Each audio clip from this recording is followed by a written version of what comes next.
had a bit of an aspiration when we put together this event to plan a heritage conversation at a climate meeting, rather than to plan a climate conversation at a heritage meeting. We really wanted, there's new faces here, there are people that don't know each other because we are commingling. Climate policy experts, climate scientists, city resiliency officers, and other disciplines. And so in furtherance of that objective of having a heritage conversation at a climate meeting, we intentionally arranged today's program with reference to the major headings of the Paris Agreement. So we simply took the table of contents of the Paris Agreement, boiled it down a bit, and used that as our map. We start with this panel that you'll meet in a moment on carbon mitigation, and then in the afternoon we'll be talking about capacity building and climate ambition. We'll be talking about climate adaptation. And these headings and this vocabulary came from the Paris Agreement, and it is part of our effort to make the bridges, to make the connections that allow heritage folks to not just talk to themselves about climate change, but to be a part of a multidisciplinary, transversal, global conversation about climate change. As Julie already said, preeminent perhaps, it's fair to say, certainly top of mind to many in the climate conversation is climate mitigation, which in this context means carbon mitigation, putting less greenhouse gases into the air. It's maybe useful even just to alight on that for a moment, because in the historic preservation arena, we actually use the word mitigation to mean something different. And so even this moment right here, we're having some breakthroughs, I think, just to let you know that mitigation to most climate conversations means something different than in the heritage context. So we're going to kick off with our historic preservation and carbon mitigation topic. I'm going to hand the microphone figuratively, if not literally, if not figuratively, if not literally, to Mark Brandt, who is the moderator for the panel. Just to introduce Mark. Mark is with us from Ottawa, Canada, and Mark wears a number of different hats. I got to know Mark because of his leadership in the launch of a thing called the Zero Net Carbon Collaboration for Existing and Historic Buildings. That effort, which maybe Mark will say a smidgen about if he has time, really reflects its own form of mobilization, mobilizing the historic preservation sector to contribute to carbon reduction and to help countries and cities meet their nationally determined contributions and their carbon reduction ambitions. So without further ado, I give you Mark Brandt.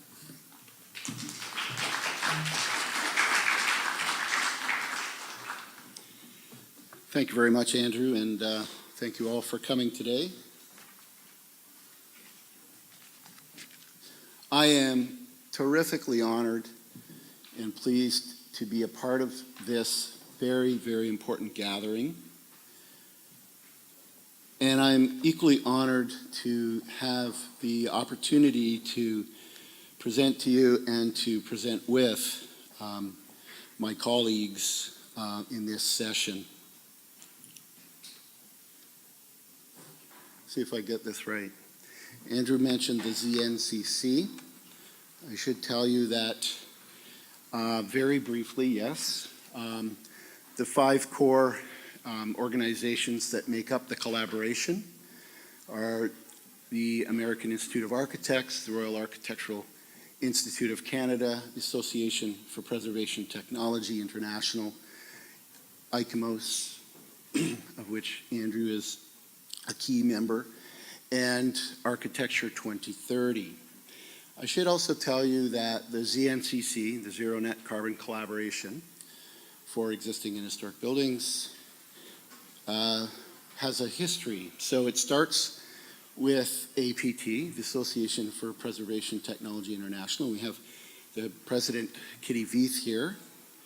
And then that organization begat the Technical Committee for Sustainable Preservation, which I am active on, and the TCSP begat the ZNCC. So it's a little bit contorted, but the reason I'm explaining that to you is the importance of collective impact through multi-stakeholder coalitions. And all of this collaboration is so important.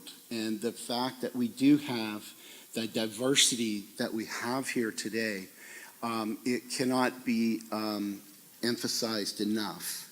So I wanted to mention that that we need disruptive change, not incremental change. We need revolution, not evolution, and we can only do it together. As I said, I'm extremely honored to be presenting a fantastic team for this session. I'm going to just very briefly introduce them.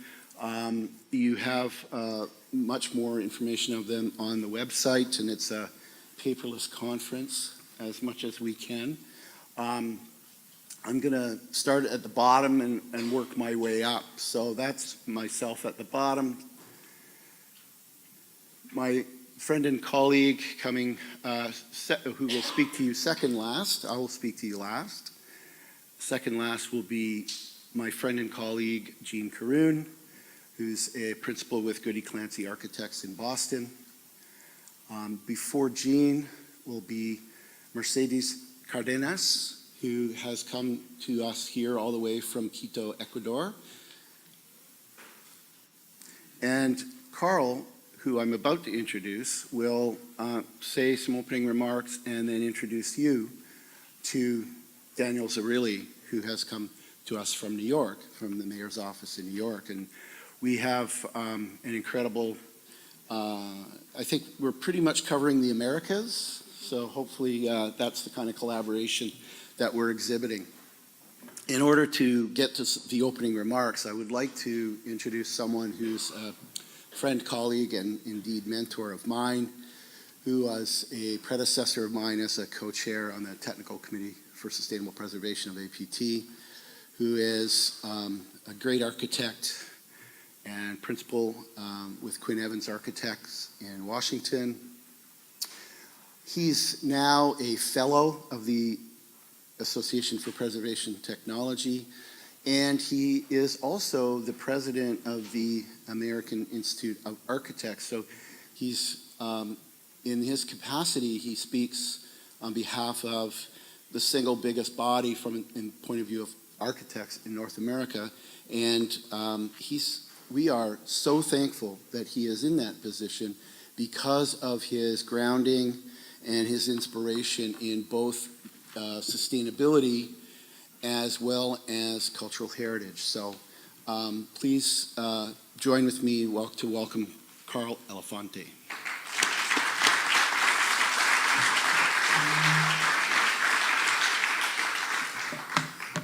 Well, thank you, Mark. It is a great privilege and honor for me to be here. There's so many different aspects of my life that are intersecting here together at this moment. It's hard to even describe. This has been what my architectural career has been about, is really helping the historic preservation world understand that existing and heritage buildings are the core to a sustainable future, and really helping us as heritage practitioners to understand that we have a role to play in sustainability and really bringing those two things together. I'm about 3 years into thinking about nothing but being the president of the AIA, so if you expect me to switch gears today, I'm afraid I'm going to disappoint you. I'm so deeply steeped in this perspective, even though thanks to Ken Kimmel, I actually have a little different perspective on the architectural profession than I had before. I didn't realize quite so much how we were the bulldoze drivers. But in a way, it's important for us to recognize that as the development professions, the whole spectrum of real estate and design and planning, that we are the bulldoze drivers. We are the ones who are part of this force of changing our cities. And we can do that for the good, or we can do that for the bad. And we're here, really the next couple of days is really kind of defining another way of what it means to be doing that correctly and appropriately. So we're going to have impact. Do we want to have the right impact? Do we want to have impact that will make the world a better place for generations to come? That's our challenge. And that's our challenge in the architectural profession. That's our challenge in the leadership of the American Institute of Architects. As AIA president, I've gotten to do some really cool stuff. Like I went to the World Urban Forum in Kuala Lumpur, where, by the way, the United States government was essentially not represented, and to really talk about, how we were doing. How are we doing on really addressing climate change and so on. And I had two striking heritage conservation moments as part of that trip.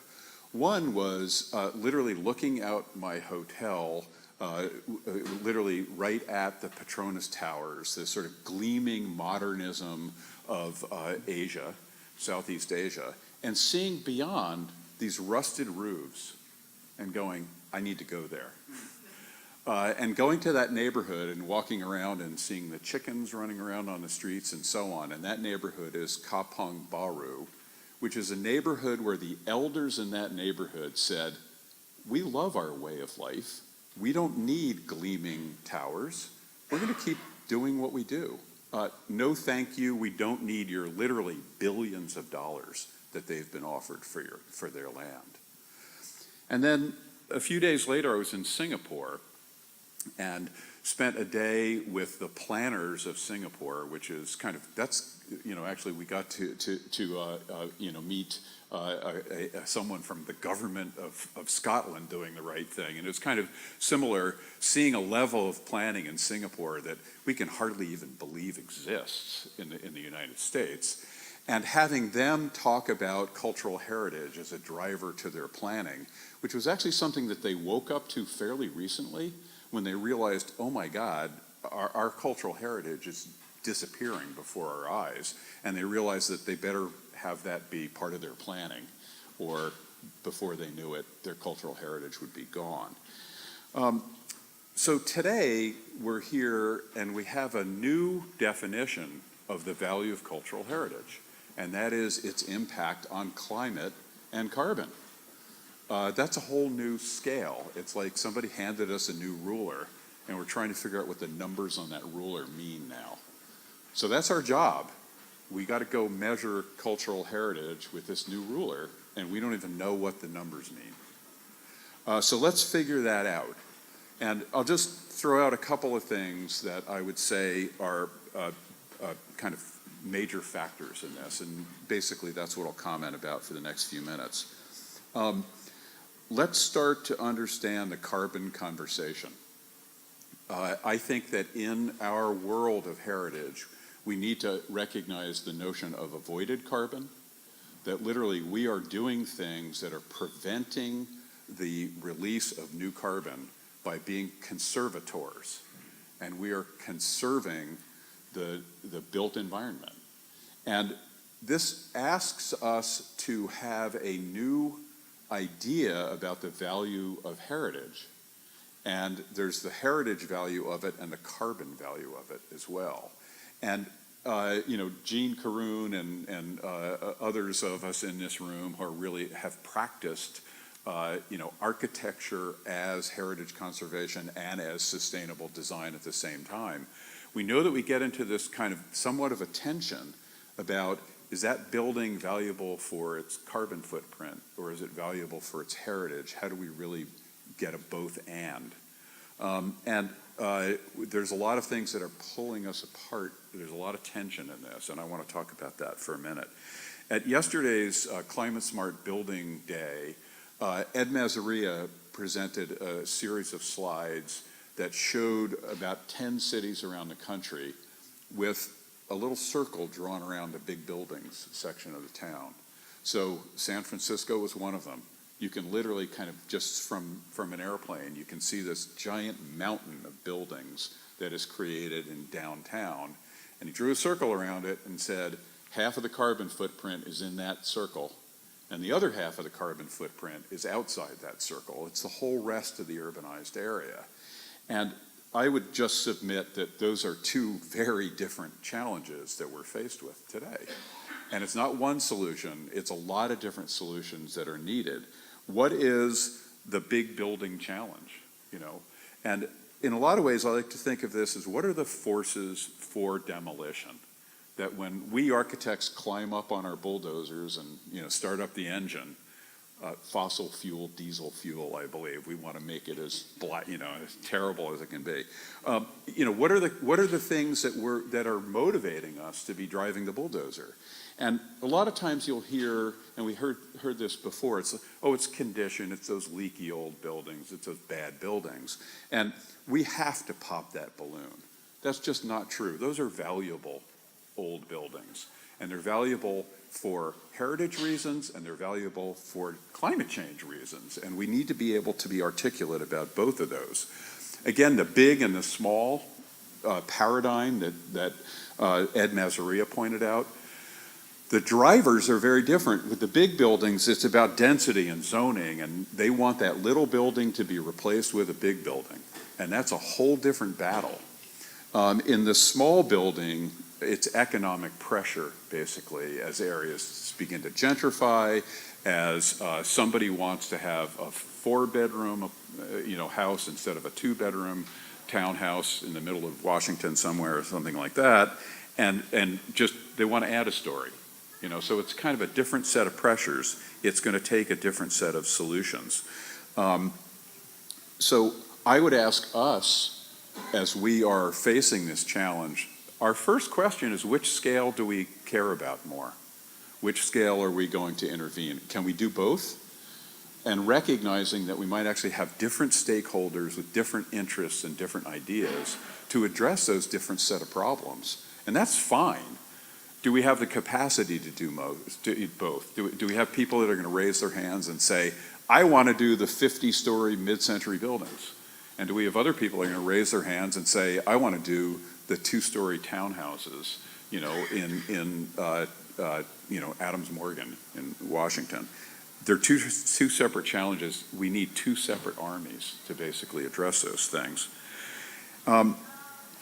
I do think that we have to ask ourselves, in the carbon definition of the value of heritage properties, whether we need to change our own thinking and our own rules. I'll just give you one example. I feel like I've been involved in conversations where we've been counting the angels on the heads of pins about things like solar panels on heritage buildings. We know from the heritage standpoint that if you make it difficult for people to occupy a property, that is not the way to save that property. The number one thing we need to do is use buildings. And so as we project ourselves forward into this conversation, how much are we adding to that conversation? So for example, does the city of San Francisco know how many vacant properties there are in this city? And what we would need to do to simply use the buildings that are here? I can tell you from the position of Washington, D.C., which is, you know, really highly, you know, gentrifying, you know, the millennials are moving into town, the economic pressures that are coming from that, et cetera. We are still a couple of 100,000 people shy of the population that lived in Washington before 1960. So what does that tell you? There is lots of empty space. There's empty space for a couple of 100,000 people in Washington. What are we doing to use that space? What are we doing to encourage the ability of our community to simply occupy that space? That is absolutely the you know, carbon sparse you know, number one thing. So what are we doing to sort of set our priorities? I want to go back to, you know, we bulldoze drivers and try to make us sound a little better than that. And we are planners. We are designers. We are actually the imaginers of solution.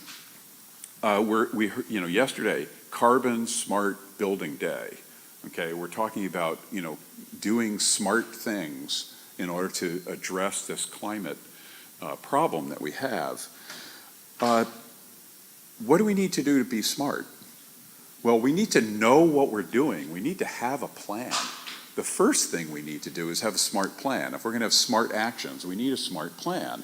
And I just want to tell you that from my perspective as president of the American Institute of Architects, paying a lot of attention to this on a national level and even on a global level the last few years, that we are so underinvested in the research that we need, in the planning that we need, and in the design work that we need, that if we think we're about ready to proceed with a smart plan, I got news for you, we're not. We don't know what a smart plan is yet. So let's do that. Let's invest in the research and planning and design that we need to actually be smart and to proceed with an action plan that will get us to the goals that we really need to reach. We have to kind of prioritize that as perhaps the number one thing that we as with a goal in mind, which is protecting heritage in mind, what we really need to do in order to be able to have that smart plan. And I want to end with referencing back to a lot of what we heard this morning, and then also with kind of the closing panel yesterday at the Carbon Smart Building Day, which talked about the importance of remembering social equity as being a driver of what we're doing. And I'll relate it to another experience that I had this year as AI president, going to an energy efficiency conference in Copenhagen. And we walked into that conference, and literally the people in the room were like, why are architects here? This is an energy efficiency conference. What are those guys doing here? And by the time we walked out of the room, a couple days later, in every single session, people were going, oh, architects, we need to know what you think. This is important. And of course, one of the motivations for that was because the building sector is such an important part of all these issues that we're facing. But I actually don't think that was the most important one. I think the most important one is that in their conversation about energy efficiency, they'd hit a wall. And they were there to talk about the fact that they'd hit a wall. And that wall was that all the sort of stakeholders who care about energy efficiency, they've already been motivated, they've already been mobilized, they've already got, they've already done those actions kind of to the point of the low-hanging fruit has been picked. And they realized that they needed to change their dialogue, they needed to change what they were talking about to get more people to understand that energy efficiency actually had another dimension that affected their lives and the things that they cared about, even though they weren't in the energy efficiency space. So they were talking about collateral benefits. And of course, we over in the architect corner, we all started to laugh because like collateral benefits is us. What do we talk about? We talk about the collateral benefits of the value of design. It's not a one-dimensional thing. It's not just you get 2 bedrooms. You get 2 bedrooms with a view of the pond. You get a place where you're able to be in the kitchen and the dining room and the living room and your family's all around you at the same time. There's all these sort of qualitative things and also many other dimensions of qualitative benefits that come with what we're doing. I think that our conversation in the cultural heritage, climate change debate and opportunity is exactly one of these moments. It is about understanding the collateral benefits of what we're doing. And those collateral benefits are having wonderful, vibrant cities to live in for everyone. That's our goal. Our goal isn't just climate molecules or carbon molecules. Our goal is to have wonderful, thriving cities for everyone. Now, how do we make heritage conservation and climate change response be 2 things that are helping everyone have a wonderful place to live? That's our real goal. So it's been a great honor and privilege to be part of the AIA at this level and to have the opportunity to come to things like this. And for me, it's just super, by the power of 10, because not only is it, part of my leadership role at AIA, but this is what I've been an architect for the last 45 years to do. So thanks for having this moment happen. And now for another broader world, it's my pleasure to introduce to you the leader of sustainability for the city of New York, who heads up a number of offices in that capacity, working with the mayor's office.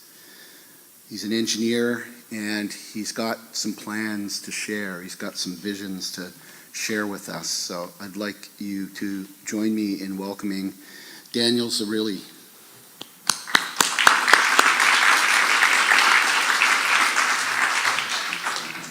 Thank you, Mark, for that introduction, and I hope I'm allowed in the room since you let out the secret that I'm an engineer.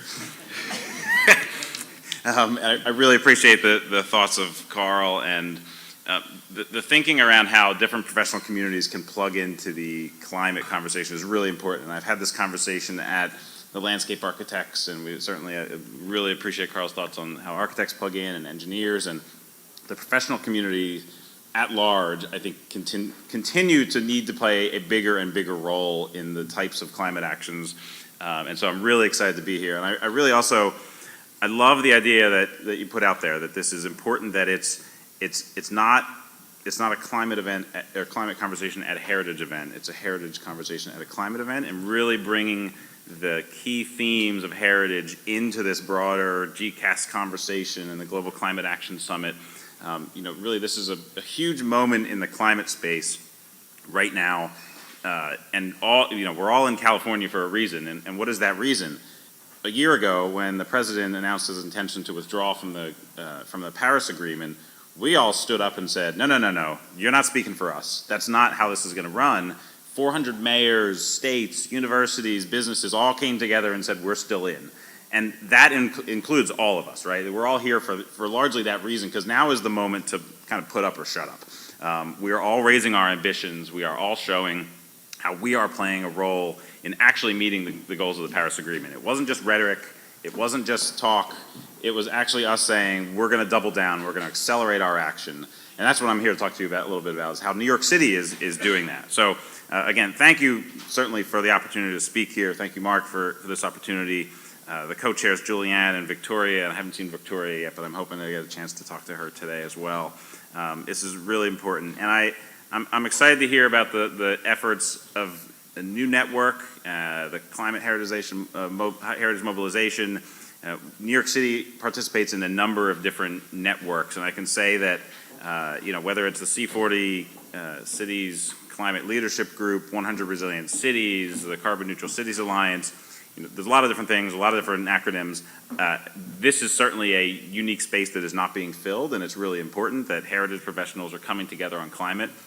And let me just offer two thoughts on networks and how they can be most helpful to cities and practitioners that are coming together on this. One is moments like this, getting key leaders and thinkers in the room together to share best practices. For all the talk of what networks do, one of the most important things that they can do is actually get the right people in the room and collaborating and talking and sharing best practices. So hopefully, just one thought, hopefully that is a key element of how this is going to move forward. The second is the network actually playing a good role in pulling up good examples from all the practitioners, all the folks that are in the network, and actually shining a spotlight on it, getting a good media strategy, making sure those good lessons are being learned and heard, and being part of the conversation. I would always, in all of our network conversations, those are two huge things, and everything else is nice, but those two huge things actually make the investment in time and energy valuable and actually plugged into the larger conversations. So let me talk a little bit about what New York's doing. And it's great to be in a room where I can cut half of my remarks, because I don't need to convince people that climate change is real. I don't need to convince people that climate change is bad, that it's actually happening now. So let's posit those things and move on to what we're actually doing about it. You're going to hear a lot of that this week. So I'll skip past that part. We've seen direct impacts in New York City from climate change, whether it's the increased flooding that we saw during Hurricane Sandy, and certainly Hurricane Sandy was the worst natural disaster that we've ever seen in New York City. 44 lives lost, $19 billion in damages and lost economic activity, and a lot of that was damages to buildings, and there's a key point that we'll come back to on that. So that moment in 2012 really set us on a different path as a city, and our reactions to climate change. We had been doing a lot of good things. There's been a lot of good thinkings. We had targets for greenhouse gas emission reductions before that. We had thoughts and analysis on adaptation plans. What actually changed was the reality of climate change no longer being something esoteric that's 100 years from now to someone far away. It's here and it's now, and we need to do something about it. For us, that meant first launching and actually putting real money behind our adaptation plans. And right now we are spending over $20 billion as a city on the types of investments that we need to protect our infrastructure, to build better flood protections, to invest in heat mitigation and plant more trees across the city, and also retrofit our buildings and upgrade our current buildings. And this is a key point on the energy efficiency conversation, but it's also just as important in the adaptation conversation that, we're continuing to upgrade our standards and our codes. New buildings are meeting all the latest standards, all the latest codes for energy efficiency and floodplain protection. But here's a key statistic. Something like 80 or 90% of our buildings that exist today are still going to exist in 2050. It is the most relevant statistic, I think, in this room for New York City, is that most of the buildings that we have need to be retrofitted. And whether that's retrofitted in the floodplain to be elevated, or whether that means retrofitted to meet higher energy efficiency standards and passive house type standards for energy use, we're going to need to spend a ton of energy, resources, and money to make that happen. And that's going to be government, that's going to be private sector, that's going to be all of us to make sure that we're adapting our city and preparing for what's to come. So a couple of key things. We're investing to make sure we're prepared for the impacts that are really already locked in and happening at this point in our climate. And we're not just seeing that in New York, it's certainly a global story. The hurricane season last year, the wildfires that we're seeing this year, it's all just continuing to point to the fact that it's actually happening. It's like, we're actually lined up with what the projection said would happen, and we're seeing the beginnings of it. But don't let that turn into, it's too late, can't really do anything about it, so let's just deal with it. We actually can continue to cut our greenhouse gas emissions. A 4-degree world is worse than a 3-degree world. A 3-degree world is still worse than a 2-degree world. Everything that we can do to cut our energy use and our greenhouse gas emissions is critically important. In New York City, we set a target for an 80% reduction in greenhouse gases by 2050. And with the announcement to withdraw from the Paris Agreement, we actually accelerated our actions and aligned ourselves and are working to define and head towards a carbon neutral city as well. So 80% by 2050, but accelerated as fast as possible because we're running out of carbon budget as a planet. We've already achieved a 15% reduction in our greenhouse gas emissions. It's good, it's not good enough. We need to keep going farther and make sure that we're accelerating that. And so there are a couple of different ways in which we're doing that. Buildings make up 70% of our greenhouse gas emissions as a city. So we've been doing a lot of work on voluntary retrofits, pardon me, working with key institutions and real estate owners across the city and having them set voluntary targets that they've been meeting and even exceeding in many cases. And a lot of great work happening on the building retrofit side for those who are actually interested in doing it, right? So the voluntary is good. It's helping save owners money. It's making better buildings, but not everyone quite sees it that way. Not everyone is taking action. And in order to actually get ourselves and our buildings on that 80 by 50 track, we announced a groundbreaking set of proposals that we're going to be moving towards mandatory building retrofits. And aligned with our 80 by 50 target, we're working with the City Council right now on those energy efficiency targets, mandates, the dates by which it would come into effect, and the fines that would come into effect if people are not meeting them. But because we've done our homework on energy benchmarking across the city's portfolio, we know that about 1.5% of the city's 1 million buildings account for 24% of our city's greenhouse gas emissions in total. And so there's very much a targeted effort to get those worst and biggest buildings, thank you so much, up to the highest standards that are necessary in order to keep us on that 80 by 50 target. We're also continuing to do things on electric vehicles. We're rolling out 50 fast charging hubs for electric vehicles across the 5 boroughs by 2020. Solar has gone up 6 times across New York City since 2013. So there's the trajectory is clear, the economics are clear, and the need to act on climate is clear. And so we're heading in that direction. The real question is, are we going fast enough and are we doing enough? And all of our efforts are about finding new ways to double down on that. One other big thing that I was put a quick plug-in for is, so we're mitigating, we're cutting our own contributions to the causes of climate change, we're adapting, we're investing for the impacts that are to come. We've also introduced a brand new element of our work in New York City, which is really about climate accountability. We took Exxon and Chevron and Shell and Conoco to court. We are suing them for damages to make sure that we can secure the resources that we're going to continue to need in order to invest in our city.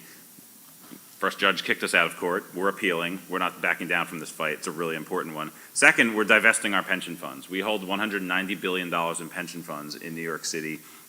And we committed in January that we're going to be selling off all of the fossil fuel reserve owners in those pension funds. We need to send a signal. It's smart for our pension investments and our pensioners, and we need to actually get out of those fossil fuel investments, and we're pursuing that right now. And we announced this week that we're working with the City of London on developing a forum specifically on helping other cities get to that point on divestment and find climate solutions in their pension investments.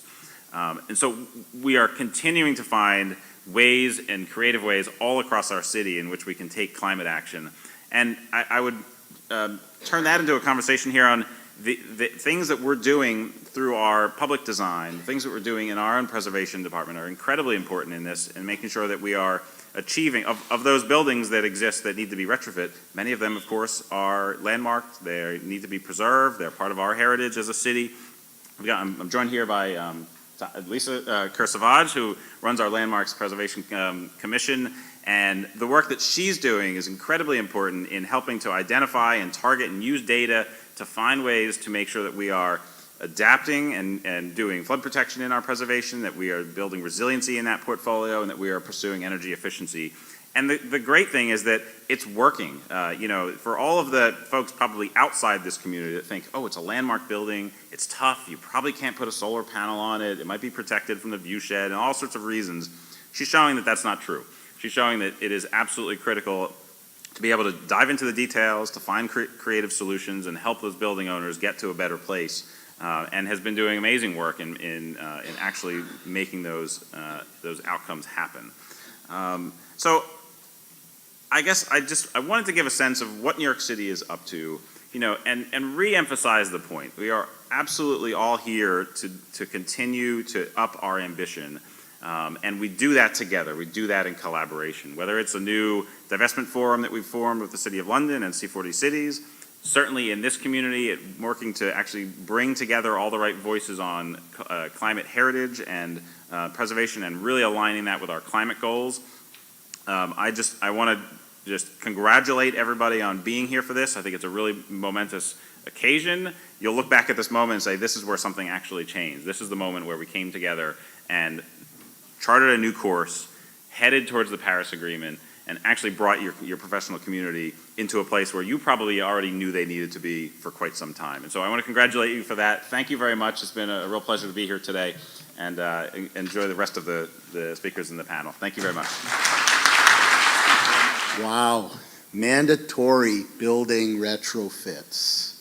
Those are 3 magic words. Seriously? Seriously? This is real change. It's coming. It's coming fast. Thank you, Daniel. That was amazing. I'm glad to hear you say that New York City says that the economics are clear.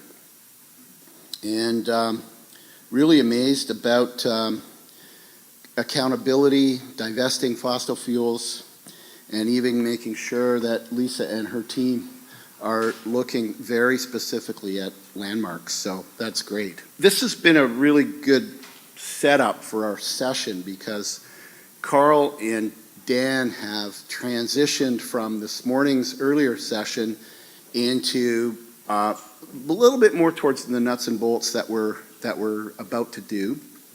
Daniel gave us a great picture from New York City, which is, we're all so happy to be here in California, and California is in many respects leading the way. But I think it's really important to look further afield. So New York, and then now we'll do Quito and Boston. So this is a real opportunity to get a broad range. So I would like to ask Mercedes to come and give us her talk from Quito. Okay, good morning to everybody. First of all, I want to thank for the invitation to participate in this mobilization, to Andrew and to Julian, that I don't see here right now, to make as possible for us to be here. I am very pleased and honored to represent the Metropolitan Heritage Institute of the City of Quito. I'm glad to show today the actions we are taking to build a low-carbon future in a World Heritage City. So, this is the city of Quito. Quito was the first city to be declared a World Heritage Site the 8th of September of 1978. So we just commemorate our 40th anniversary.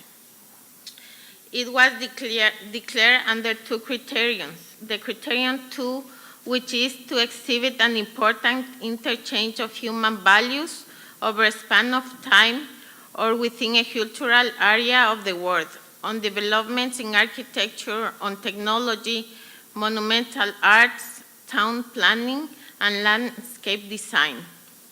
And criterion 4, to be an outstanding example of a type of building, architecture, and technology assemble or landscape which illustrates significant stage in human history.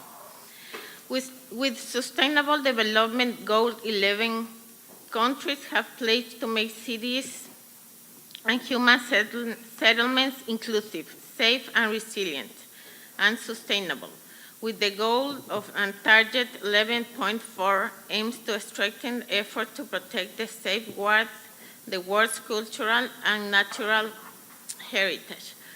This is the Iglesia of San Francisco.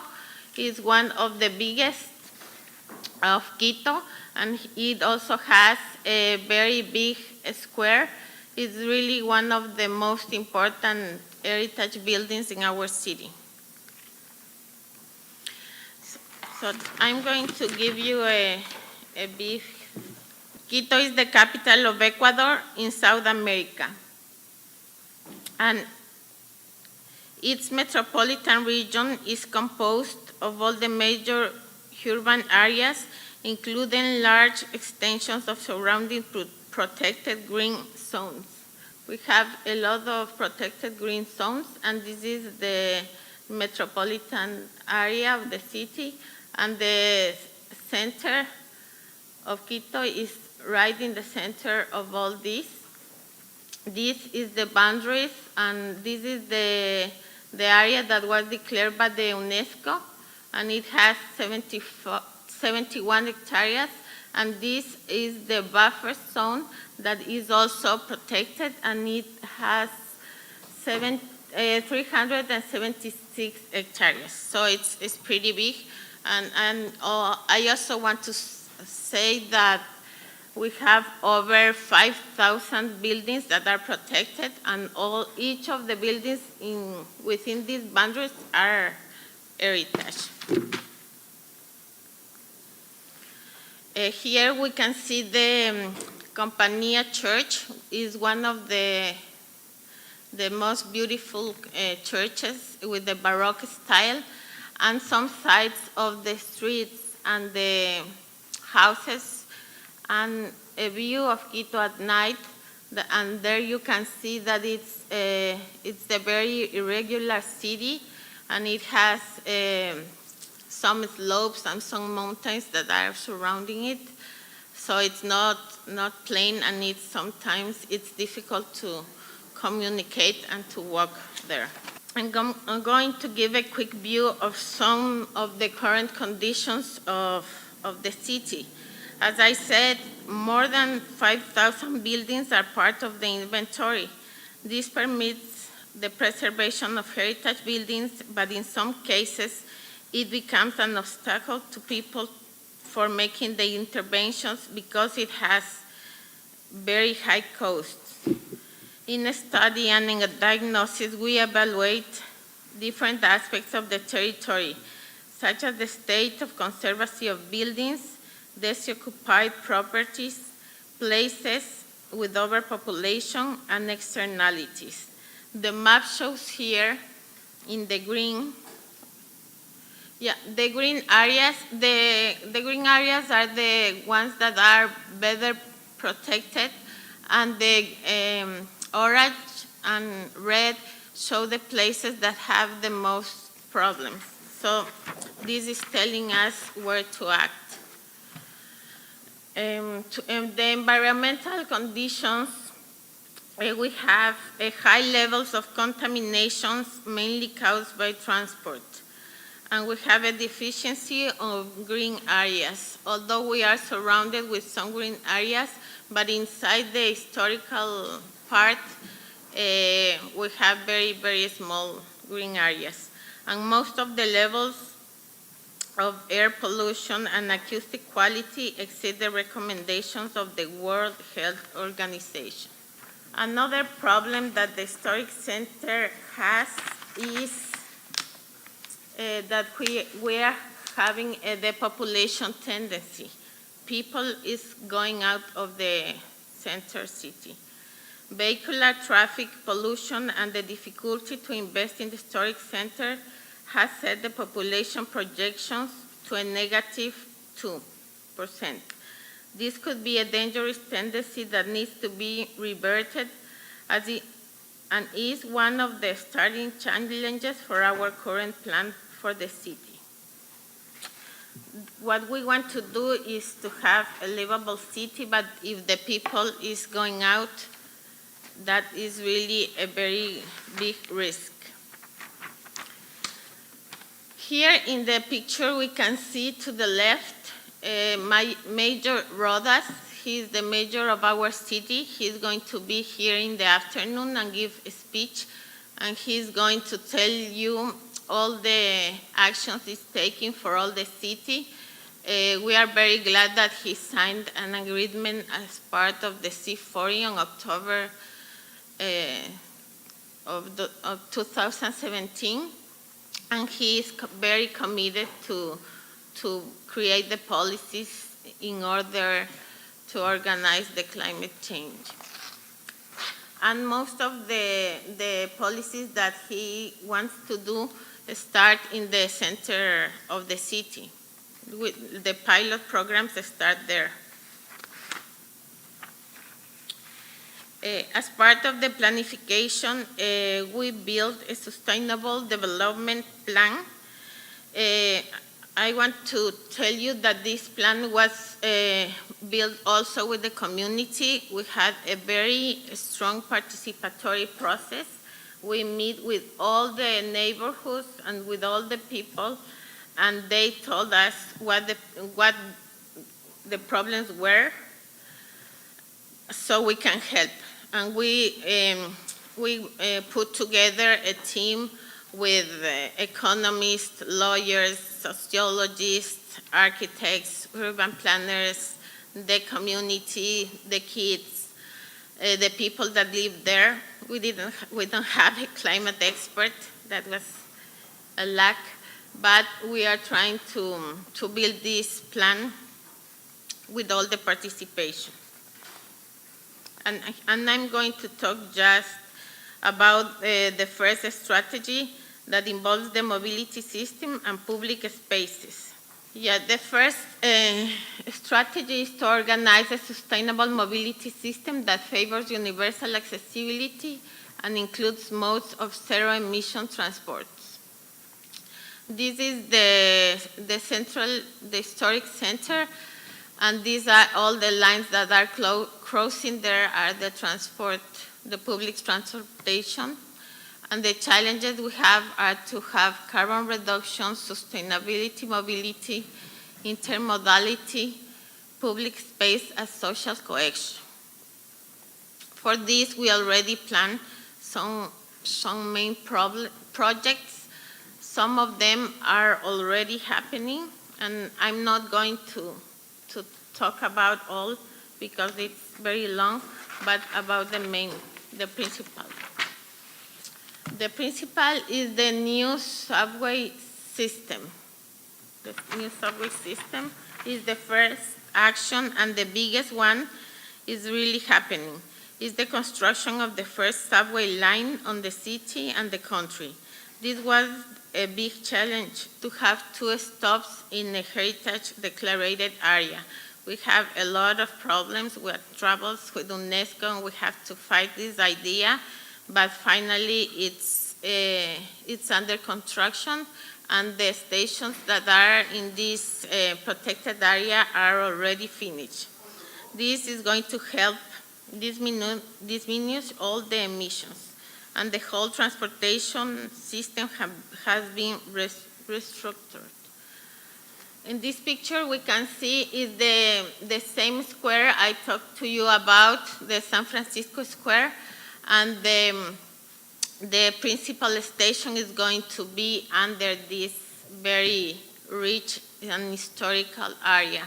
So this shows, and this is the metro under construction, that's under the square, and this made us very proud to have this system in our city, and this shows the past and the future of Quito.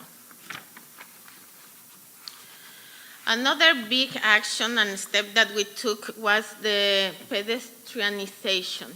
We want to increase some lanes and some streets to be completely pedestrianized.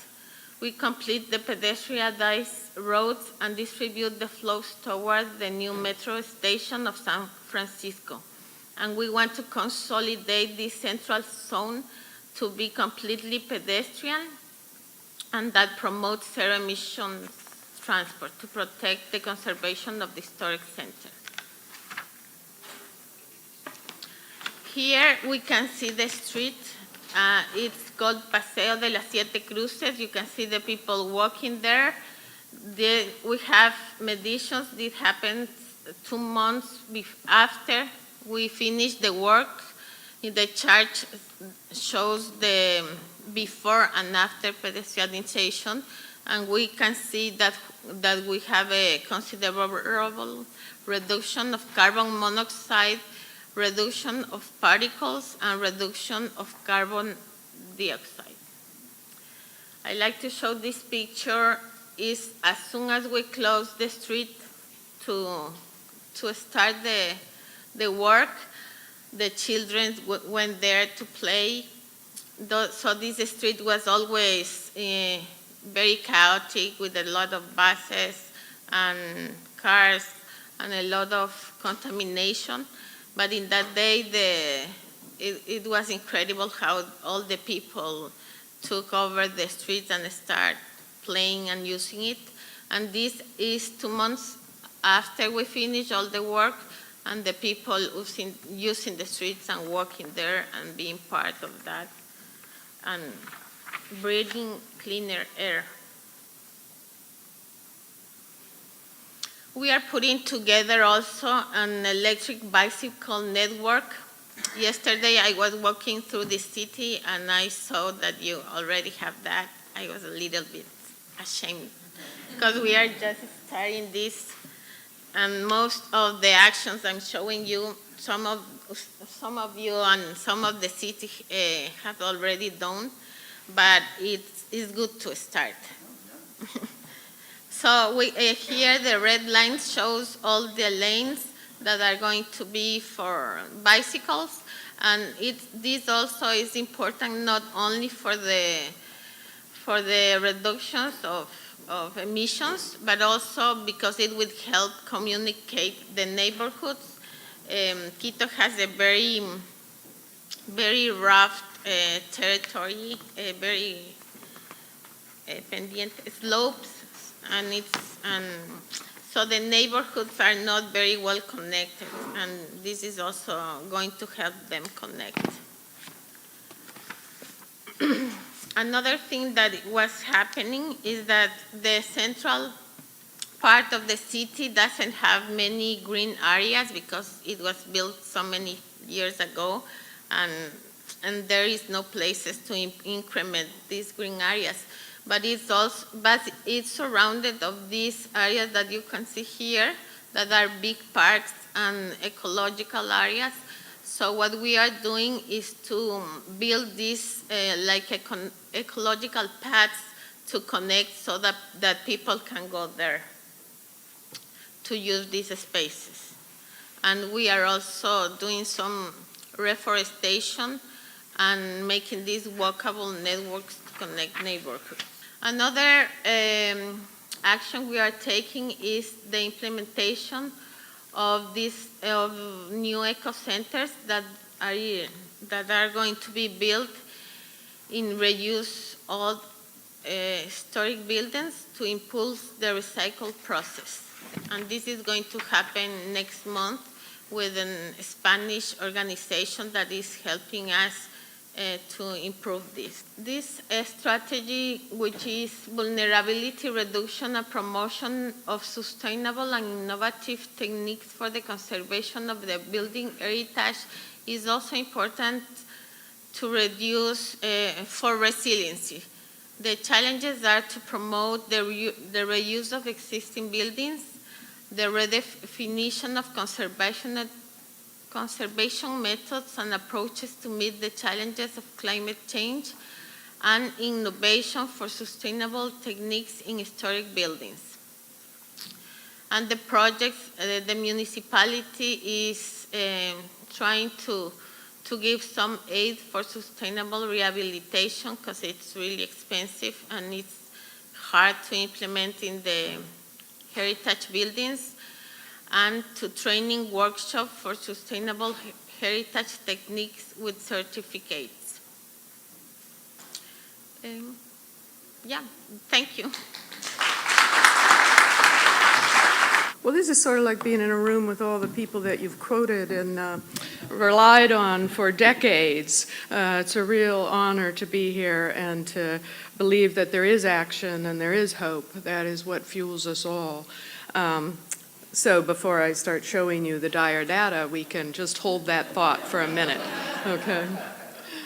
So this is about Boston. Obviously, it's a historic city. Obviously, it is a city that is largely built on fill.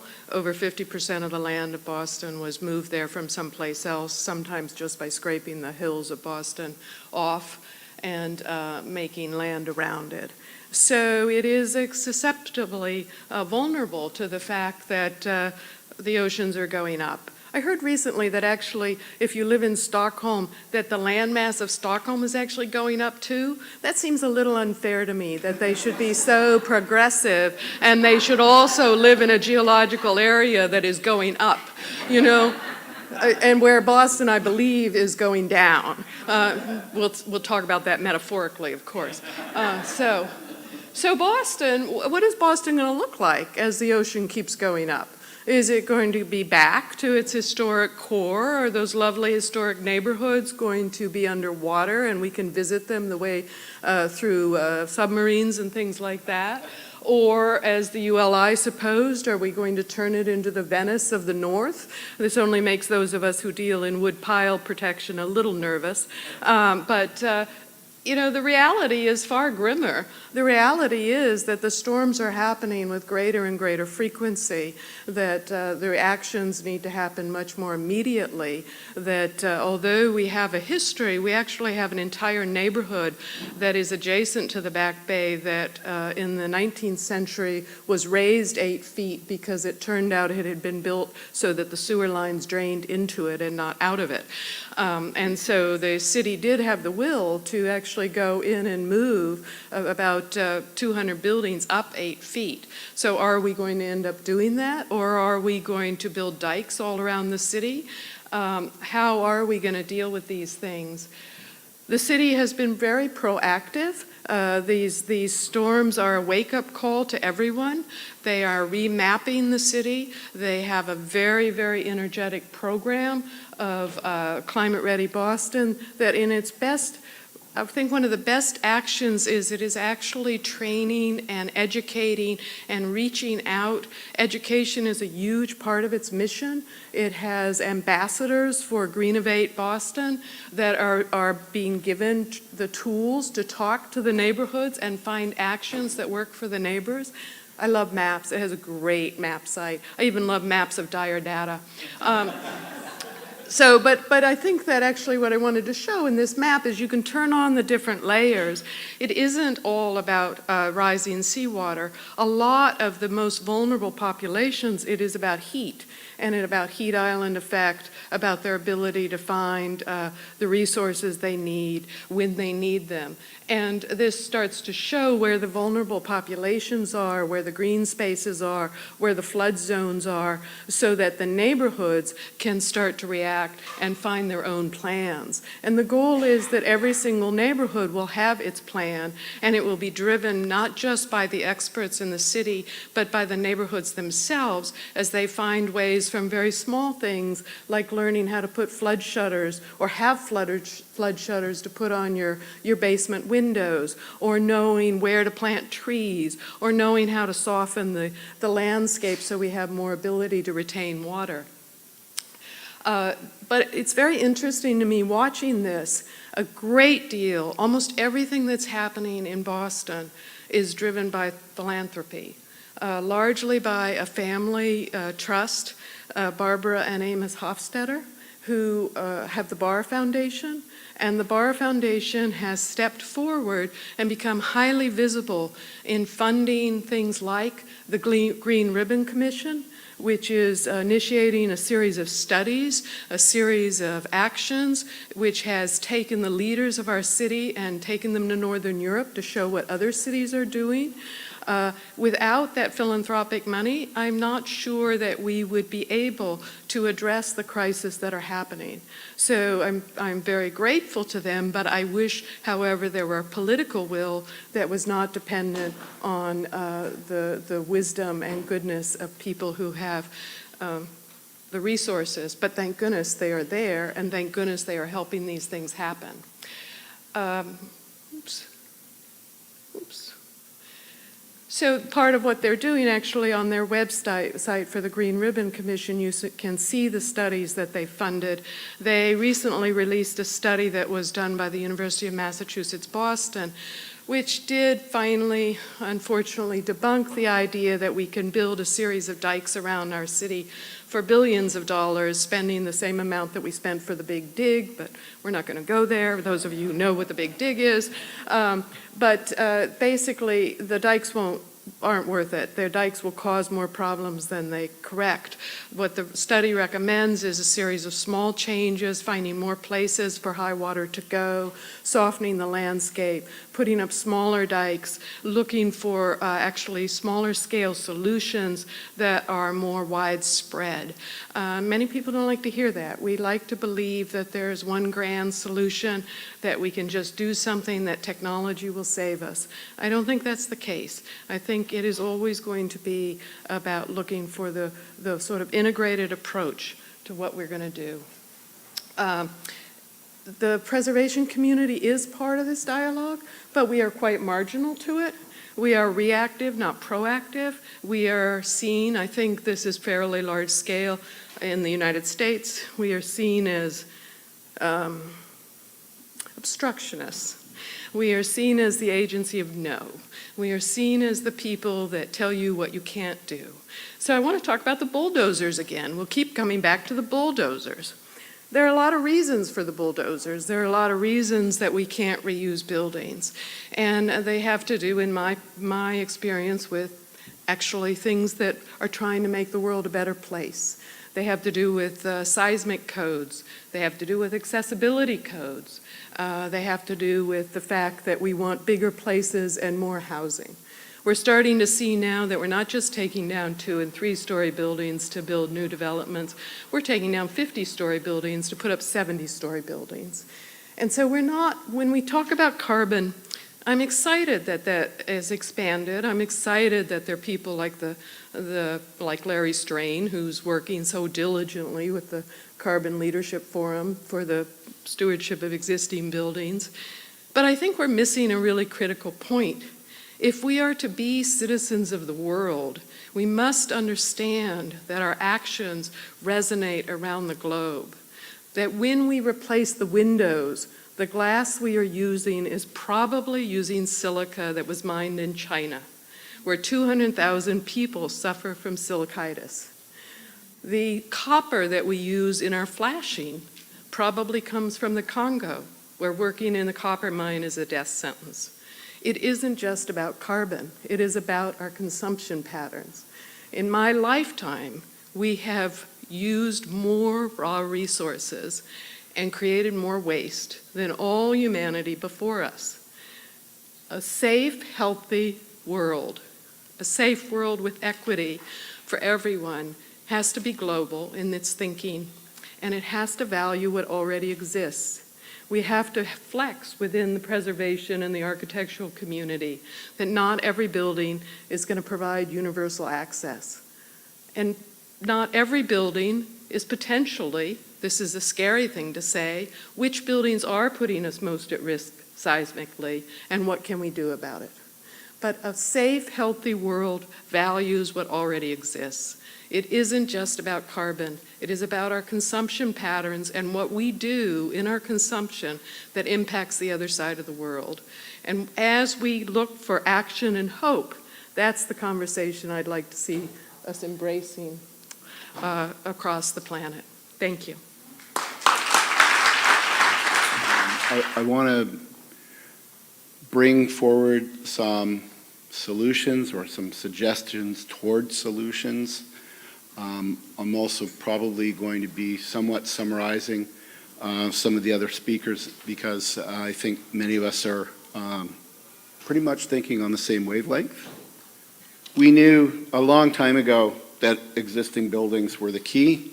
We're only really acting now. That's the mainstream architecture community, broader communities themselves. This group we're holding this year, not 5 years ago. So the net result is we need to move quickly. In Canada, we actually have a federal government who's leading the way. We're very, very blessed. The current government that's in power has two very large priorities besides the economy. In fact, they tie the first one into the economy, and that is to be carbon neutral. And they see it as economic growth potential as opposed to being a no person. Two new recommendations that just came out within the last few months. This is the government making recommendations to itself. This is its own environment committee saying, adopt or create a measurement tool to take into account the net carbon emissions avoided through the adaptive reuse of buildings. So you see, for example, the city of Vancouver is already ahead of that and already granting planning incentives for adaptation of existing buildings over constructing new. The other recommendation is to recognize the value of embedded carbon in existing construction. And so while you were doing that, take into account the unique characteristics of heritage buildings and the public interest in their protection. Because we're all connected. 3 years ago, our firm was asked to put together a national guidelines document that would be a companion document to our standards and guidelines. Our national standards and guidelines are very similar to your Secretary of the Interior's. Once we started it, we realized this isn't just for historic buildings, this is for all existing buildings. The fundamental principle that all of the different governments across Canada, the federal, all the provincial and territorial, they actually agreed on a policy that became the foundation principle, and that's it. Heritage conservation contributes to creating a sustainable built environment and resilient communities. So we have all that. It's almost like we have the science now. Let's get on with it, right? So this is what we created, and this is one of the tools that can be used by communities. It's building specific. I think we need to come up with community specific. We're going to be probably calling up things that you're seeing that are happening in Boston, that are happening in Quito, happening in New York, and indeed here in California. There's other tools and assistance that are coming very fast. Historic Scotland has a great one. One in North America that APT has been a large part of for a number of years, and just launching its version 2 coming up at APT 50 in Buffalo this month, is Oscar, which is, it's an informational resource for the greening of your historic or existing buildings. It's also a design tool, it's also an educational tool. So a number of these tools are coming on board. I'm going to skip over this one, despite the fact that Donovan Rickma is here.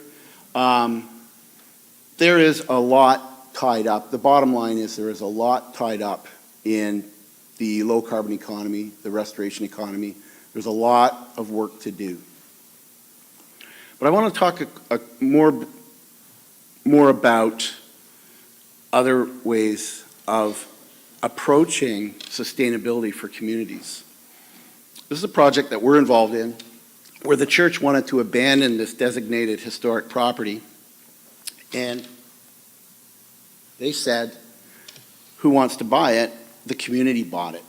The local community all got together, pooled in their resources, partnered with some business interests, bought the building, saved the building, and is proposing mixed-use development behind it, and seeing success at City where they're accepting that even though it's a designated property. The other thing is, it's not just about buildings, it's all of your infrastructure. Another project that we're involved in, to take the existing 400 kilometers of rail line in the region that's either not being used anymore or being used very little, and revitalize it with a new metropolitan rail system. Simply using the resources that we have. Whether it's a historic bridge, whether it's the abandoned rail lines, or even if it's used containers that are the basis of the pop-up stations. So communities can use, either reuse existing or historic buildings for their stations, or there can be a pop-up station that is built from sustainable materials. Relooking at historic urban landscapes, another way of understanding how the social side, whether it's the walkability, whether it's building a subway, whether it's all of the different transportation modes, but connectivity, mixing and layering, which is actually an act of sustainability for the community. In this concept, it was finding the 30 resources in this area, the historic resources, preserving them, and then working with them to create a new community that has a much higher density because it's downtown. In this case, we actually scored it after the fact because we did that in 1990. We came back in 2010 and actually scored it under LEED ND, and it got gold. And we weren't even trying because in 1990 there was zero sustainability mandate to do this. So we said if we weren't even trying in 2016, what could we do? And we got gold without trying. So it turns out private sector has now purchased all of the land, and they are moving forward. They're going to become one of 10 worldwide One Planet communities, and they are basing it on the master plan of having a livable community. And finally, the other large-scale policy that the federal government in Canada has been applying since 2015 when they came to power is reconciling with our First Nations, our Indigenous people, and maybe realizing that we can learn from them as well. So when we looked at the possibilities for Zibi, that community we just showed you, we wondered if the path to the deepest green, while respecting the heritage of the place, might not be derived from the people who have been there for millennia, the Algonquins, and understanding their cultural approach to it. And indeed, one of the sort of gurus of the environmental movement in Canada, Dr. David Suzuki, I was at an exhibit at the Canadian Centre for Architecture in Montreal, and I found this quote. He said, "The future of environmentalism is going to be led by First Nations because their fight is about, of course, it's about their way of life, but it comes from a deep attachment to place." And I think a deep attachment to place automatically puts those of us who are involved in heritage conservation in any way right in the center and the heart of the operation of sustaining communities. So thank you. And there are some more resources that you could also check out. So that brings us to the end of our session. I want to make a special thank you to Julian and Andrew, because they have really put their heart and soul into this very important day. And so I would like to thank our speakers who have agreed to come and participate in this session, and Julie and Andrew. So thank you. Join me in